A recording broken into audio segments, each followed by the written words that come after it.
बनने के लिए 2 नंबर का काम करवाता हूँ, जैसे गांजा, अफीम, कोकेन, चरस, इन सब की तस्करियां करवाता हूँ।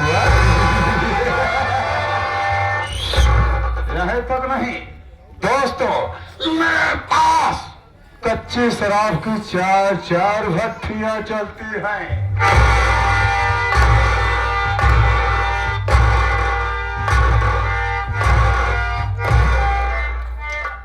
मैं जितने भी शराब पीने वाले हैं सबको ये सूचित करता हूँ, आप लोग धरना चोपड़ा की कच्ची शराब की भट्टी पे जाइए। आप लोग ठेके पे जाते हैं, 75 रुपए 80 रुपए पौवा दारू पाते हैं ना? आप लोग धरना चोपड़ा की कच्ची शराब की भट्टी पे जाइए, आपको 40 रुपया पौवा दारू मिलेगी। और अगर साला पुलिस का कोई लफड़ा हुआ तो उसको धरना चोपड़ा देख लेगा। कसम भोलेनाथ की। दोस्तों यही तक नहीं, मैं धनवान आदमी बनने के लिए इस रुस्तमगढ़ जिले के जितने भी गरीब दुखिया लोग हैं उनके बच्चों को पकड़वा के हरामजादों को उनकी किडनी हम विदेश में भेज देता हूँ। और अगर कोई साला गरीब दुखिया मेरे खिलाफ आवाज उठाने की कोशिश किया तो सीधा मौत के साला जो हमसे दुश्मनी किया हम उसका सादे के जीने नहीं दिया। ये मेरा रिकॉर्ड है। दोस्तों मेरे परिवार में केवल 2 सदस्य हैं। पहला मैं स्वयं शेर धर्रा चोपड़ा हूँ और दूसरा मेरा एक लड़का है जिसका नाम विमल चोपड़ा है। इतनी देर हवेली में आए हो गया, कोई नौकर हरामजादा दिखाई नहीं दे रहा है। हरामजादा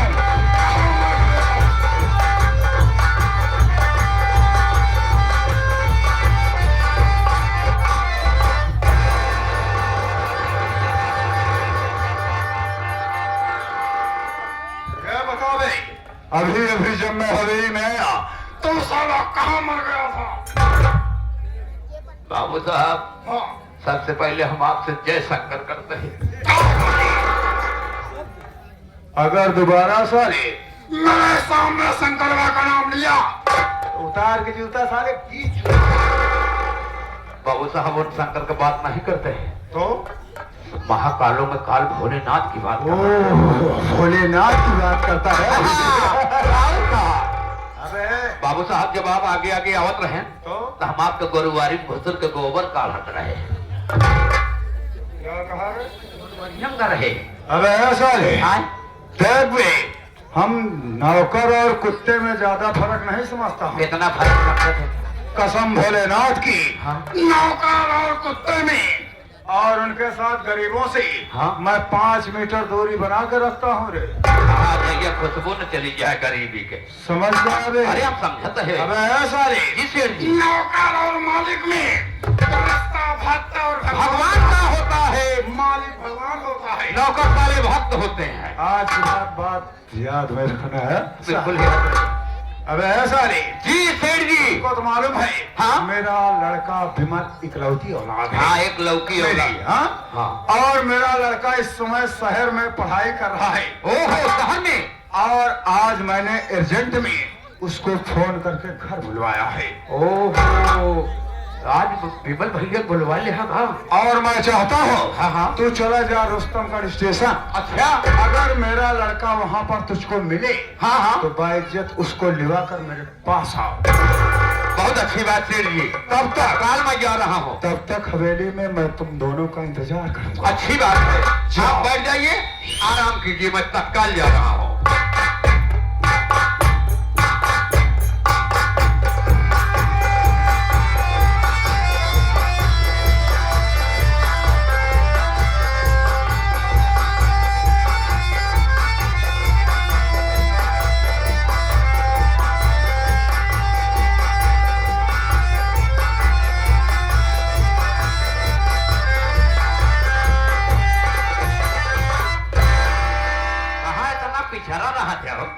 हम कितना हल्दी हल्दी चल रहे हैं तो पीछे हो चला जाता है। हाँ? क्यों करा? आलमगुड़वा जैसे बढ़ा जा रहा है। चलत चलत हम थक गए। पहली बात स्टेशन आए कि हम तो का 3 घंटा से लखता है, हाँ गाड़ी नहीं आए। हम सोचता है कब खड़ी होए, कब उतर गया। तो अब तो मिल गया। अब मिल गया है भैया हो। बोलो। चलत चलत हमरे यार भूख लग गया है, चलते ही करूँ नाश्ता उतर खा लेते। तू नालायक कहे आज जानता है कि आज एक तो एकादशी है। एकादशी तो खाते नहीं का। एकादशी को अन्न नहीं खाते नालायक। हाँ हाँ और फिर यार पिताजी ने अचानक फोन करके बुलाया है। हाँ ये तो बात सही है। कारण का पता नहीं है। हमका बिल्कुल नहीं तुझको पता। बताया है क्या? ना ना ना हमका कहीं जा लिया है वह स्टेशन से। तो फिर तुझको नाश्ते की पड़ी है, वहाँ पिताजी नाराज है। सारी बात छोड़ा। ए भैया बोलो। सामानवा हमारे ले है जो तो का फोनवा बताए रहे। क्या बताया था? अरे यार तू भूल गया था का? तू पढ़त लिखा था ये पढ़त लिखा था। देखो यार, दिन दहाई फोन करके बताए हमका तो चट्टी लेता आया ले आया। नालायक, हाँ तुझको चड्डी और लंगोटे की पड़ी है। तब वहाँ पिताजी पता नहीं नाराज हैं कि खुश हैं। बेल जिन का पहले चल के उनका मूड देखेंगे। नाराज नहीं, चल मेरे साथ। खुशी है बहुत। आ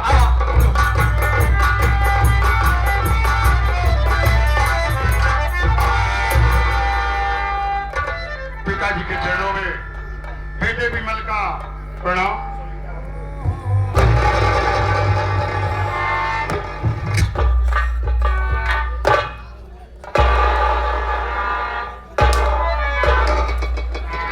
विमल बेटे, पिताजी तुम शहर से वापिस आ गए।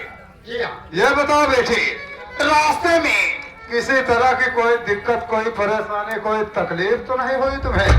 पिताजी मुझे रास्ते में आने में किसी तरह की कोई दिक्कत, कोई परेशानी नहीं हुई। ये बताओ बेटे, तुम्हारी पढ़ाई कैसी चल रही थी? पिताजी पढ़ाई का भी समाचार लगभग ठीक चल रहा है। ठीक चलना ही चाहिए, क्योंकि हर हफ्ते तुम मुझसे 10,000 रुपए जो लेता है। क्यों नहीं? लेकिन पिताजी, पिताजी सारी बातों को छोड़िए। तो आज मैं आपसे अगर आ गया हूं तो कुछ जानना चाहता हूं, कहना चाहता हूं। अरे बेटे विमल, तू तो मेरी इकलौती औलाद है। जो कुछ मेरा है सो तेरा है। बेटे शौक से कहो, तुम अपने बाप से क्या कहना चाहते हो? बोलो। पिताजी मैं क्या कहना चाहता हूँ, बोलो बेटा।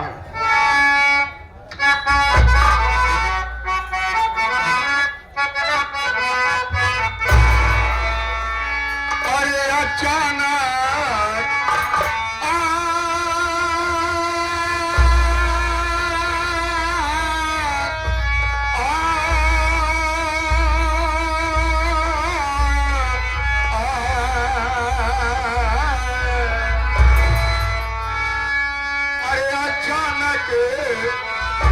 पिता फोन कर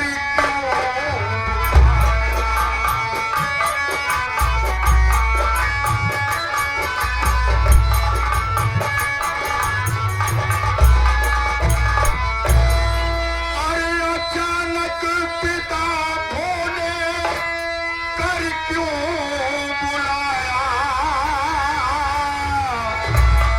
अरे नहीं मां, जरा कुछ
आखिर ऐसी कौन सी बात है जिसके लिए आपने मुझे अचानक फोन करके शहर से घर बुला लिया? बेटे, बेमाल तू मेरी इकलौती औलाद है। जो कुछ किया तेरे लिए किया और जो कुछ करूंगा तेरे लिए करूंगा, क्योंकि मेरे ना रहने के बाद जो कुछ मेरा है बेटे वो सब तेरा है।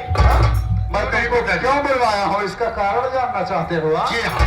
सुनो बेटे, बता रहा हूँ। बोलिए। अब नहीं कोई डरने की है बात,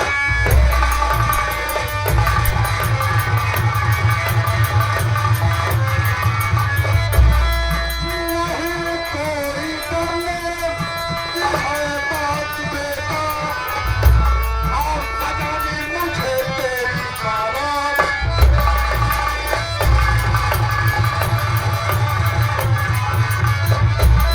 दुल्हन देखने तेरे लिए बेटे,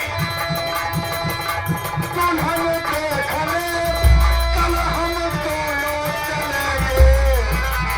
दुल्हन देखने कल हम दोनों चलेंगे, और कुछ नहीं बस यही बात।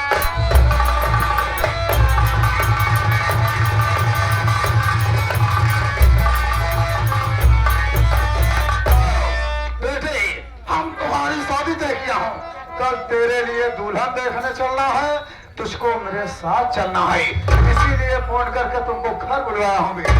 सुनिया बाबू काहे के बोलवा तो कहत रहे नाराज है। कहा नाराज है तोहार बियाह करो यहाँ है। शिवप्रसाद, पिताजी मेरी शादी करना चाहते हैं। हाँ बेटे, हर माँ बाप की तमन्ना होती है कि अगर बच्चा सयाना हो जाए तो समय रहते उसके शादी ब्याह कर देने चाहिए। लेकिन पिताजी, ये शादी विवाह का मामला है, कोई एक दो दिन की बात नहीं है। शिवप्रसाद देख भाई, हम समझता हूँ जहाँ पर अगर मगर लेकिन किंतु परंतु शब्द का प्रयोग हो जाए वहाँ साला कोई न कोई गड़बड़ी जरूर होता है। हम समझ गए। पिताजी, आप बैठ जाइए, ये शादी विवाह का मामला है, इसलिए मैं आपसे कुछ बता देना उचित समझता हूँ। अरे बेटा विमल, मैं समझ रहा हूँ अब तू जवान हो गया है। मैं आखिर जानना चाहता हूँ कि तेरी क्या राय है। बताओ बताओ। हाँ, तुम्हारी तो सुनिए मेरी बातों को, बैठ जाइए।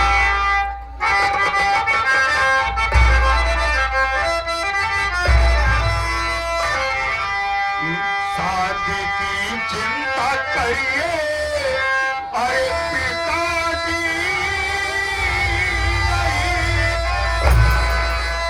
शादी से इस घड़ी सब इनकार है। एक लड़की मधु पड़ती कॉलेज में,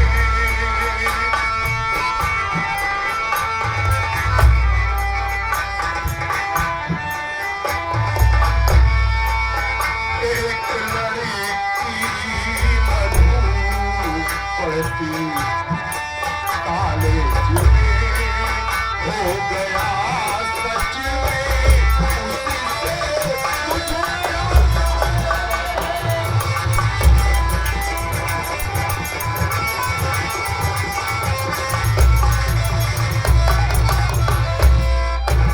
पिताजी, गलतियां माफ हो। पिताजी, जिस कॉलेज में मैं पढ़ता हूँ उसी कॉलेज की पढ़ने वाली एक लड़की मधु, जिससे मुझे प्यार हो गया है।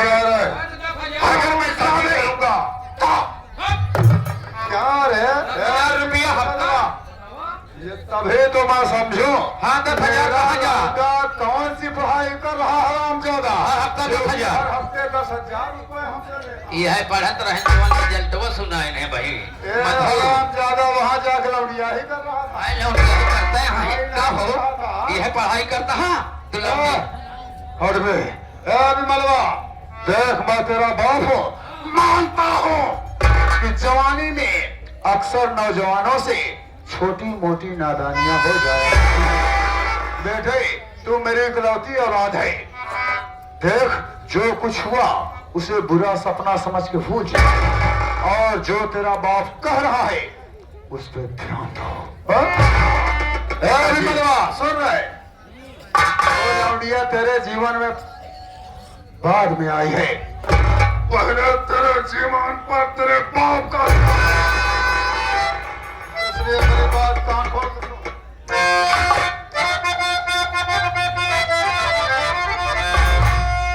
पहले अधिकार तुझे हमारा, पहले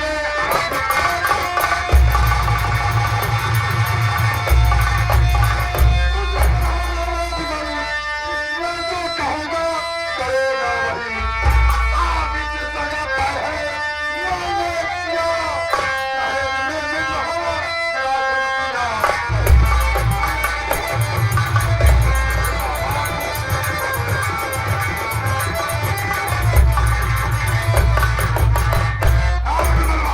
हम जहाँ तेरी शादी तय का हूँ वहाँ पर मुझे दहेज में 1 लाख रुपया मिलेगा, तुझे 4 चक्का की गाड़ी मिलेगी, सोने की चैन अंगूठी मिलेगी, नई नवेली दुल्हन मिलेगी, और हम ज्यादा तुझे क्या चाहिए?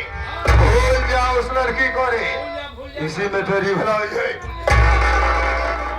तो पिताजी आपके कहने का मतलब कि जहाँ आपने शादी तय किया है वहाँ पर दहेज मिलेगा, 4 चक्के की गाड़ी, 1 लाख रुपए नगद और सोने की अंगूठी। पिताजी आपको दौलत की भूख होगी, लेकिन मैंने किसी से प्यार किया है। मेरी बातों को सुनिए कि मैं कहना क्या चाहता हूँ।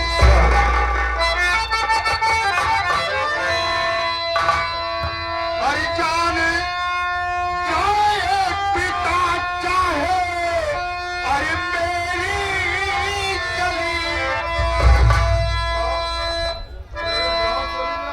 हाँ पिताजी मेरी बातों को सुनिए। अरे जाने चाहे चली चाहे, अरे बात मेरी, अरे वादा उससे किया तो अरे निभाऊंगा मैं, और मांग उसकी सजा करके प्यारे पिता।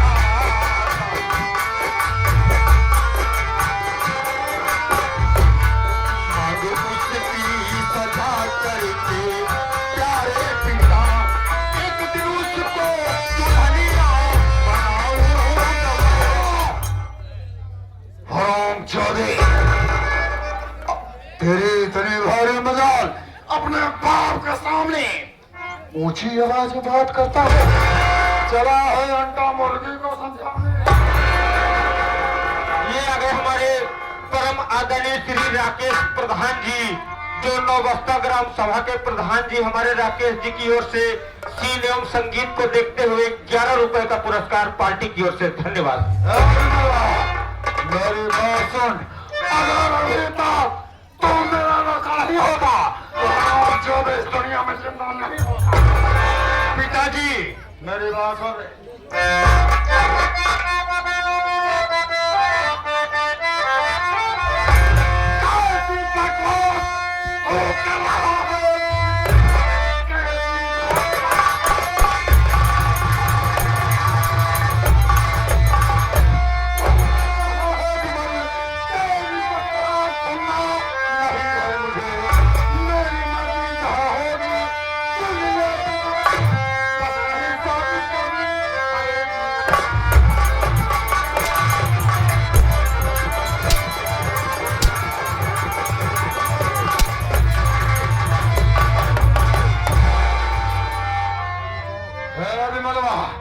सोच ले हम तेरा बाप हो, जो कुछ मैं कह रहा हूँ मेरी बात मान ले, इसी में तेरी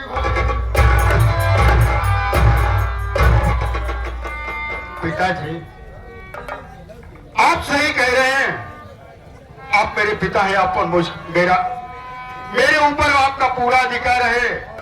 लेकिन पिताजी अगर बात सिर्फ प्यार तक होती तो हम आपकी बातों को जरूर मान लेते, लेकिन पिताजी आप नहीं जानते कि मेरा प्यार सिर्फ प्यार नहीं है, बल्कि उस लड़की मधु की कोख में मेरा खून पल रहा है।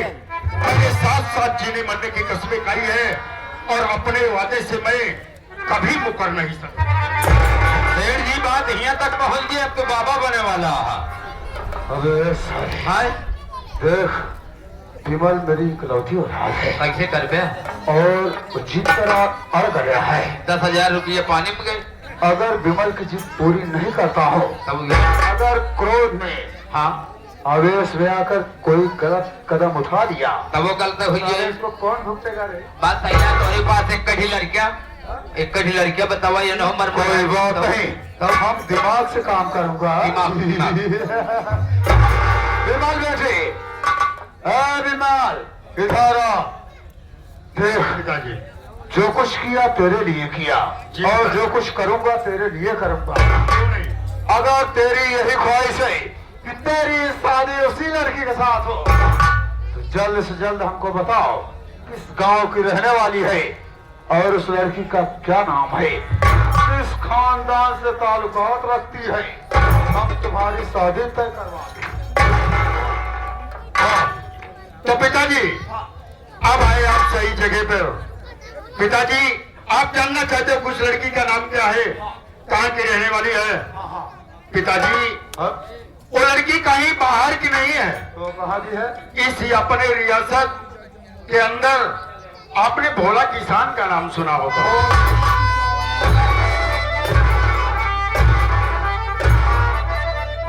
ये आगे हमारे परम आदरणीय श्री खिस्सू मिस्त्री सफर करके आए हो, दूर से आए हो, थक गए होगे। चलो हवेली में विश्राम करो, खाओ पियो मौज करो। अच्छी हम बात। तत्काल जा रहा हूँ भोलवा के पास तेरी शादी की बात पक्की करने के लिए। अच्छी बात है पिताजी, प्रणाम। खुश रहो बेटे, तुम्हारी रक्षा भोलेनाथ करेंगे। ये आगे हमारे परम आदरणीय श्री गुलफाम पान भंडार, गुलफाम पान वाले, और साथ में उनके और भी 3 भाई हैं। ये पान वाले की शिव कुमार। हाँ शिव कुमार और ललित पान वाले। हाँ, तीनों ये मानधाता पान वाले की ओर से ये 21 रुपए का पुरस्कार हमारे संजय खन्नायक के ऊपर अति प्रसन्न होकर ये 21 रुपए का पुरस्कार पार्टी की ओर से। धन्यवाद।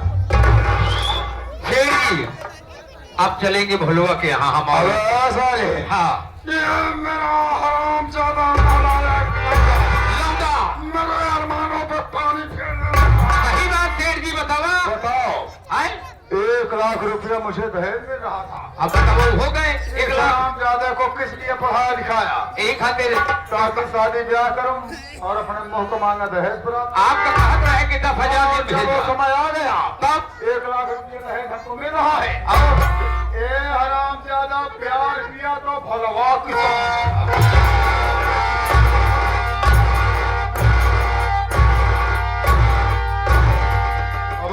अपने बराबरिश करे होते तब वो ठीक रहन। इसमें मेरे लौटे का कोई दोष नहीं नहीं है। तोहरे लौटे नहीं लड़की के दोष है। ओ हरामजादे भलवा और उसकी बहन मधुआ का है। वो कैसे सेठ जी? ओ हरामजादा भलवा अपनी बहन को सहेजा होगा, किसी मालदार लौटे को फंसाओ अपने प्रेम जाल में सही बात। और उसके धन पे ऐसो आराम करो। हाँ तो मिला। और वो हरामजादी मधुआ हाँ। मेरे लौटे को अपने प्रेम जाल में फंसा दी और भाई बहन दोनों मिल करके हाँ हाँ मेरी दौलत पे ऐश कर रहे बिल्कुल हैं। बात सही है। तभी तो मैं सोचूं हाँ। कि हर हफ्ता मेरा लौटा हमसे 10,000 रुपए क्यों मांगता? हाँ, कौन पढ़ाई कर होता है?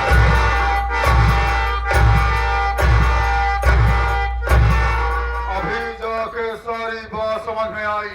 हाँ अब वही समझ पाए हम हो वही समझ पाए हैं। अबे साले, आए ओ साला, तो कौड़ी का मामूली आदमी भोलवा। जमीन का मामूली कीड़ा आसमान छोड़ने का ख्वाब देखता है। हाँ हाँ गरीब दुखी आदमी होकर के हाँ सारा लम्बरदार के यहाँ सारा रिश्ता बनाना चाहता है। सही बात। अगर उस साले भलवा को उतार के जूता अगर सारे को 20 जूता ना मारा हाँ हाँ तो मेरा नाम थर्रा चोपड़ा नहीं है। ऐसा ही होना चाहिए। क्योंकि मैं गरीब और कुत्तों से 5 मीटर दूरी बना के रखता हुआ। अब साले जी सेठ जी चल चलते हैं कहाँ? उस सरामजादे भुलवा के घर।